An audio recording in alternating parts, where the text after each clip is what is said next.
नमस्कार, आदाब, जय भीम, सत श्री अकाल।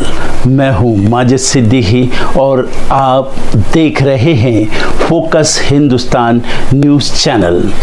आज की ख़ास खबरें सब्सक्राइब करें, लाइक करें, शेयर करें।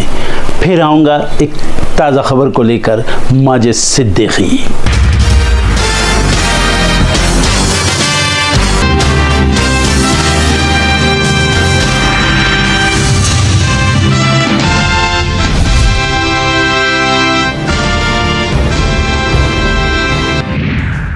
चुनाव आयोग ने जारी किए एसआईआर में हटाए गए 65 लाख वोटर्स के नाम। सुप्रीम कोर्ट ने दिया था आदेश। 22 अगस्त को मामले में आगे की सुनवाई करेगा सुप्रीम कोर्ट।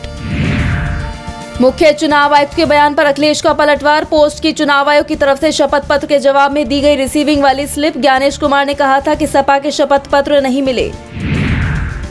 अखिलेश यादव के सीईसी को दिए जवाब पर राहुल गांधी ने भी किया कमेंट। कहा एफिडेविट तो वोट चोरी पर पर्दा डालने का बस बहाना है। चुनाव आयोग ने वोट चोरी पर मांगा राहुल से एफिडेविट। राहुल गांधी की वोटर अधिकार यात्रा का दूसरा दिन आज 8 बजे शुरू हुई यात्रा। अंबापुर से होते हुए शाम को खालिश पार्क पहुंचेगी। उपराष्ट्रपति उम्मीदवार को लेकर आज इंडिया गठबंधन की बैठक। खरगे के ऑफिस में ज्वाइंट कैंडिडेट पर होगी चर्चा। भाजपा ने सीपी राधाकृष्णन को उम्मीदवार बनाया। वन नेशन वन इलेक्शन पर पूर्व सीजेआई खन्ना ने दिया सुझाव। बोले आयोग को चुनाव टालने का हक अप्रत्यक्ष राष्ट्रपति शासन जैसा। संवैधानिक वैधता का ये मतलब नहीं कि उसके प्रावधान जरूरी भी हैं। पश्चिम बंगाल में मंत्रिमंडल की बैठक आज। ईसी से बढ़ते टकराव पर चर्चा करेंगी सीएम ममता बनर्जी। बिहार में महिला वोटरों को लुभाने के लिए सीएम नीतीश का नया दाव। शुरू किया सुशासन का सार आपके द्वार अभियान। 5 दिन के ब्रेक के बाद आज फिर से शुरू होगी संसद की कार्यवाही। एसआईआर का मुद्दा उठाने की तैयारी में विपक्ष। सरकार चर्चा को तैयार नहीं। आज से 3 दिवसीय दौरे पर भारत आएंगे चीन के विदेश मंत्री वांग यी। एस जयशंकर से करेंगे मुलाकात। आज अमेरिका पहुंचेंगे वोलोदिमीर जेलेंस्की। ट्रंप के साथ रूस यूक्रेन युद्ध रोकने पर चर्चा। यूरोपीय नेता भी करेंगे मुलाकात। जेलेंस्की के अमेरिका पहुंचने से पहले ट्रंप ने दिया यूक्रेन को झटका। कहा यूक्रेन को भूलना होगा नेटो में शामिल होने और क्रीमिया को वापस पाने का सपना। भारत पाकिस्तान की गतिविधियों पर नजर। अमेरिकी विदेश मंत्री मार्को रूबियो बोले टूट सकता है सीजफायर। नेपाल के पीएम से मिले विदेश सचिव विक्रम मिस्री। भारत आने का दिया निमंत्रण। राष्ट्रपति से भी की मुलाकात। गजा युद्ध खत्म करने के लिए इजरायल में प्रदर्शन। नेतन्याहू सरकार के खिलाफ सड़कों पर उतरे लोग। UER-2 द्वारका एक्सप्रेसवे से रियल एस्टेट को मिलेगा बड़ा बूस्ट। कनेक्टिविटी में तेजी के साथ बनेंगे निवेश के मौके। ट्रंप टैरिफ के बीच जीएसटी स्लैब में कमी से जीडीपी रफ्तार में। कर दरें घटने से जेब में आएगा ज्यादा पैसा। सेबी में बढ़ी निपटान याचिकाएं। इस वित्त वर्ष में 703 आवेदन दायर किए गए। 284 का निपटारा हुआ। अमेरिकी टैरिफ से तमिलनाडु पर असर पड़ने की आशंका। स्टालिन ने पीएम मोदी से मांगा विशेष राहत package. Kochi Delhi air India flight तकनीकी खराबी के चलते रद्द। कांग्रेस सांसद हिबी इडन भी थे सवार।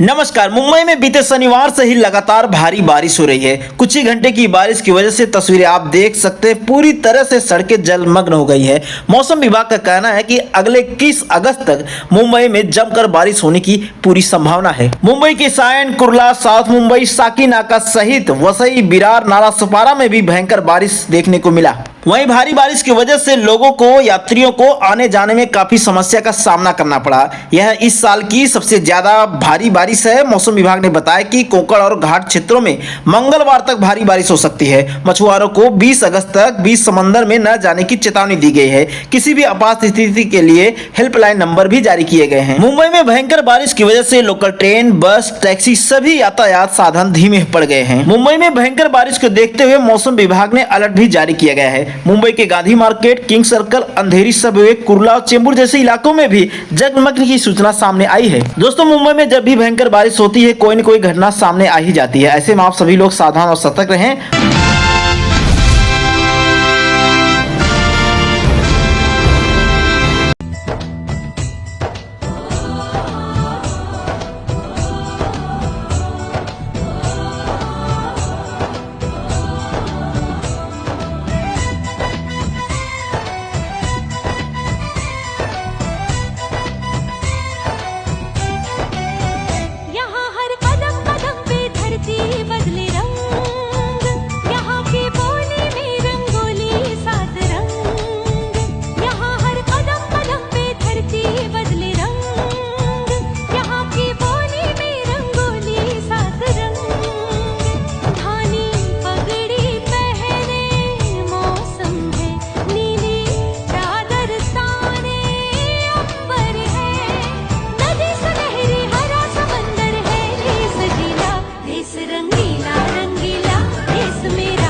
हिस्ट्री से ये मिट जाना चाहिए किसने किसको मारा। सिर्फ ये याद रखना चाहिए कि किसने ऐसा कौन सा जादू भरा काम किया जिसे हम आज के जमाने में कॉपी कर सकते। जलालुद्दीन मोहम्मद नाम था, अकबर वो टाइटल था जो इस देश के हिंदुओं ने उन्हें दिया। देता है हर दिल यही गवाही, दिल वाले हैं जिल्ले इलाही, जाओ जिधर गुजरो जिधर से, गलियों गलियों सोना बरसे।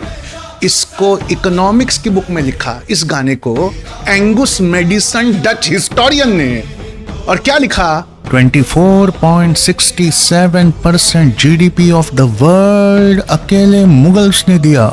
ऊपर से नफरती मूवी बनाई जाती है, कश्मीर फाइल्स, केरला स्टोरी, छावा, और इन फिल्म्स में पार्टी विशेष का एजेंडा डालकर लोगों को इस कदर नफरत में डुबा दिया जाता है कि वो सिनेमा हॉल में खड़े होकर चिल्लाते हैं, अपने कपड़े फाड़ते हैं, मुसलमान विरोधी नारे लगाते हैं, बाहर निकलने पे मॉब लिंचिंग करते हैं, रायट्स करते हैं, धमकियां देते हैं, माइनॉरिटी ओन्ड बिजनेस को टारगेट करते हैं, किसी का ठेला पलट देते हैं, किसी का सब उजाड़ देते हैं। क्यों? क्योंकि हमने पढ़ना छोड़ दिया। वो हिस्टोरिकल फैक्ट्स को डिस्टॉर्ट करते हैं, वो पॉलिटिकल मोबिलाइजेशन करते हैं, वो सिनेमा में अपना नैरेटिव डालते हैं। एजुकेशन से अब वो मिटाकर एजुकेशन को भी किसी लायक नहीं रखना चाहते। वो चाहते हैं कि चैट जीपीटी राज कर। That is a problem. हमें बहुत जरूरत है अच्छे पढ़ने वाले। हमने पढ़ना छोड़ दिया, हमें बेगुनाह जेलों में डाल देते हैं, हमारा घर तोड़ देते हैं, हमारे साथ नफरत करते हैं, रात दिन। सिर्फ हमें ही गाली नहीं देते, नेहरू जी को देते हैं। Jawaharlal Nehru. I think you go back, rewrite, reinvent history in all your speeches. I don't think even the Congress people remember Jawaharlal Nehru ji as much as you do. क्योंकि नेहरू जी ने हिस्ट्री सही पढ़ना सिखाया और ये हिस्ट्री मिटाना जानते। सिर्फ मुस्लिम्स का इतिहास नहीं बदला जा रहा है, मुसलमानों के इतिहास में जिसने जिसने साथ दिया उन सब का इतिहास मिटाया। क्यों? क्योंकि नेहरू ना किसी से नफरत करते थे, ना वो एक खराब प्राइम मिनिस्टर थे। जो चीज जहां बहुत अच्छी थी उसको उठाकर वो लाते थे। हमने धोलावीरा से पानी कैसे जमा करते हैं सीख कर शहर के बाहर, और मायान इंका से सीखकर शहर के बाहर वाटर रिजर्वायर बनाना सीखा।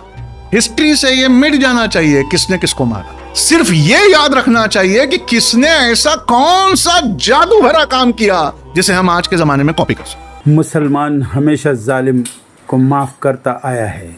यही सितमगर मुसलमानों पर दबाव डालते हैं, नफ़रतों की आग लगाते हैं, फिर भी मुसलमान सब्र करता है और तारीख़ को याद करता है। आज़ादी कैसे मिली? दिल्ली के इंडिया गेट पर शहीदों के नाम लिखे हैं। सबसे ज़्यादा मुसलमानों ने कुर्बानियाँ दी है, आज भी देश के खातिर जान दे रहे हैं। लिख रहा हूँ मैं अंजाम जिसका, लिख रहा हूँ मैं अंजाम जिसका, कल आगाज़ आएगा, कल आगाज़ आएगा। मेरे लहू का हर एक ख़तरा, मेरे लहू का हर एक ख़तरा सैलाब लाएगा। मैं रहूं या न रहूं पर ये वादा है, मैं रहूं ना रहूं पर ये वादा है मेरा तुमसे कि मेरे बाद वतन पर मरने वालों का सैलाब आएगा, मेरे बाद वतन पर मरने वालों का सैलाब आएगा। मुसलमानों की अनगिनत कुर्बानियाँ सिर्फ़ किताबों में समेट कर रह गई। आज के दौर में बताना ज़रूरी है। 1944 को हमको याद रखना चाहिए। भारत की जंग आज़ादी कहाँ से शुरू हुई और कैसे हुई? शहीद मेमन अब्दुल हबीब, यूसुफ मरफानी, ये कौन है?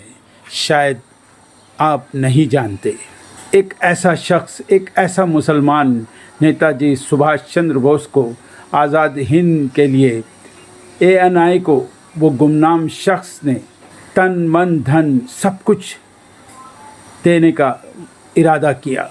भारत के लिए 1 करोड़ रुपया कैश, बंगला, गाड़ी, बीवी के जेवरात सब कुछ देने के बाद पहला मुसलमान एक बिजनेसमैन अब्दुल हबीब यूसुफ मरफानी गुजरात की सरजमीन से रंगून शहर में जाकर सब कुछ नेताजी सुभाष चंद्र बोस के कदमों में रख दिया और बदले में वर्दी मांगी। उनके इसी जज्बे से खुश होकर नेताजी ने उन्हें तमग़े हिंद के नाम से नवाजा। शहीद अब्दुल हबीब यूसुफ मरफानी ने इतिहास में पहली बार ये जज्बा दिखाया। इनकलाब जिंदाबाद, हिंदुस्तान जिंदाबाद। 15 अगस्त 2025 योम आज़ादी की जश्न में आए हुए मेरे दोस्त, बुज़ुर्ग, नौजवान और बच्चों, 79 साला जश्न हम सब मना रहे हैं हंजरनगर डी बिल्डिंग के सामने। इमरान पप्पू और उनके तमाम साथियों को मुबारकबाद। जय हिंद।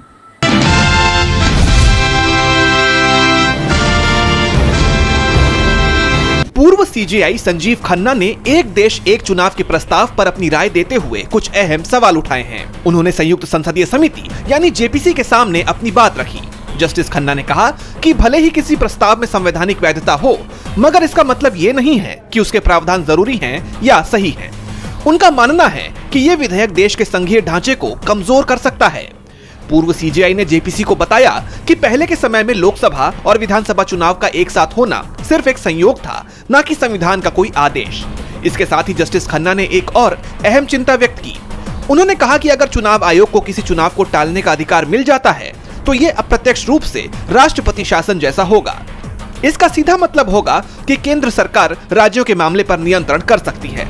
जस्टिस खन्ना ने यह भी साफ किया कि वो किसी भी राजनीतिक दल के विचार से प्रभावित नहीं है, वो तो सिर्फ संविधान और कानून के आधार पर अपनी राय दे रहे हैं। विपक्ष तो इस विधेयक का विरोध कर ही रहा है, तो साथ ही रंजन गोगोई और डीवाई चंद्रचूड़ जैसे कई अन्य पूर्व सीजेआई भी इस मुद्दे पर अपनी राय दे चुके हैं, जिससे साफ है कि ये मुद्दा कितना अहम है और इस पर कितनी गहन चर्चा की जरूरत है। अब सरकार इन सब की राय को अहमियत देती है या नहीं, ये देखना होगा।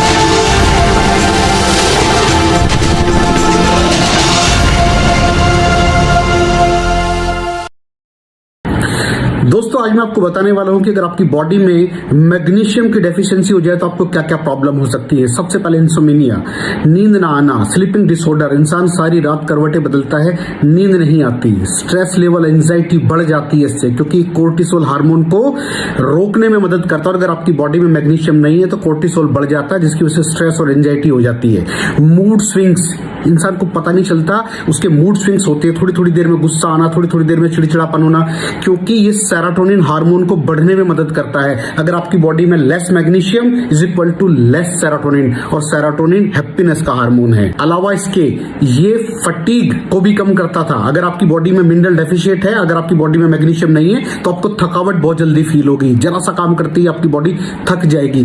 पुअर डाइजेस्टिव सिस्टम, ये डाइजेस्टिव सिस्टम को भी मैनेज करने में बड़ा शानदार रोल प्ले करता है, और अगर इसकी डेफिशिएंसी है तो कॉन्स्टिपेशन, डायरिया जैसी प्रॉब्लम हो जाती है। माइग्रेन, बहुत खतरनाक प्रॉब्लम है माइग्रेन। अगर डेफिशिएट है आपकी बॉडी मैग्नीशियम से तो आपको माइग्रेन की प्रॉब्लम भी हो सकती है। ब्लड प्रेशर, अगर आपकी बॉडी में मैग्नीशियम कम है तो आपको ब्लड प्रेशर की प्रॉब्लम हो सकती है। इरेगुलर हार्ट बीट, ये हार्ट बीट का बढ़ जाना, कम हो जाना, बढ़ जाना, कम हो जाना, मैग्नीशियम डेफिशिएट होने की निशानी है।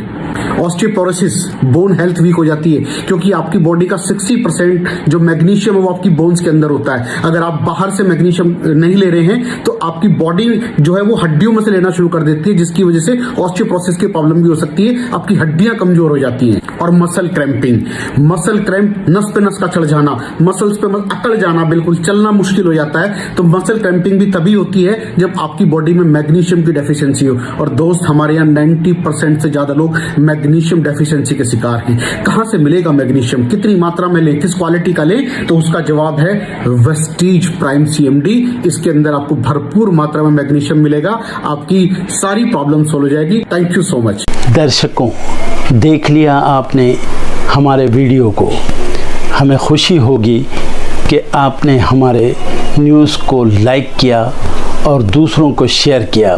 अगर अभी तक हमारे चैनल फोकस हिंदुस्तान को सब्सक्राइब नहीं किया है तो तुरंत सब्सक्राइब करें, कमेंट करें और बेल आइकॉन को प्रेस करें। हम हाजिर हैं खबर के लिए।